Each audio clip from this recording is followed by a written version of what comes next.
দুটি হত্যা মামলায় আরও ৫ দিন করে রিমান্ডে নেওয়া হয়েছে সাবেক আইনমন্ত্রী আনিসুল হক ও শেখ হাসিনার সাবেক শিল্প উপদেষ্টা সালমান এফ রহমানকে। রিমান্ডে নেওয়া হয়েছে এনটিএমসির সাবেক মহাপরিচালক সেনা কর্মকর্তা জিয়াউল আহসানকেও।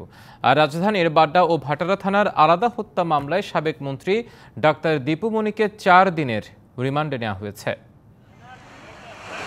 শনিবার সন্ধ্যার পর আদালতে আনা হয় সালমান এফ রহমান, আনিসুল হক, দীপুমনি, সাবেক সেনা কর্মকর্তা জিয়াউল আহসান ও হুইপ আসম ফিরোজকে। তাদের বহনকারী ভ্যান আদালতে প্রবেশ করলে বিক্ষোভ করেন আইনজীবী জনতা। এদিন নিউ মার্কেট থানার হত্যা মামলায় রিমান্ড শেষে আজ সালমান, আনিসুল ও জিয়াকে আইডিয়াল ও কমার্স কলেজের ২ শিক্ষার্থী হত্যা মামলায় গ্রেপ্তার দেখানো হয়। পরে শুরু হয় রিমান্ড শুনানি। গত ১৪ আগস্ট রিমান্ড শুনানিতে সালমান ও আনিসুলের পক্ষে কোনো আইনজীবী না থাকলেও এদিন আদালতে জামিনের আবেদন জানান তাদের আইনজীবীরা। তবে তাদের জামিন নামঞ্জুর করে রিমান্ডে নেয়ার আদেশ দেন আদালত।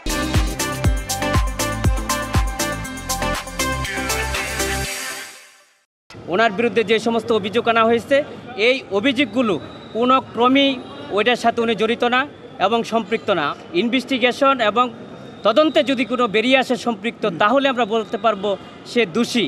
তার আগ পর্যন্ত তাকে অপরাধী বলা যাবে না। এরপর সাবেক সমাজ কল্যাণ মন্ত্রী দীপুমনিকে রাজধানীর বাড্ডায় সুমন শিকদার হত্যা মামলায় গ্রেপ্তার দেখানো শেষে শুরু হয় রিমান্ড শুনানি। উভয় পক্ষের শুনানি শেষে তার ৪ দিনের রিমান্ড মঞ্জুর করা হয়। ২ মামলায় সালমান এফ রহমান এবং আনিসুল হক এবং আয়নাগরের কারিগর জিয়াউল হাসান এদের বিরুদ্ধে এই ২ মামলায় ৫ দিন ১০ দিনের রিমান্ড মঞ্জুর করেন।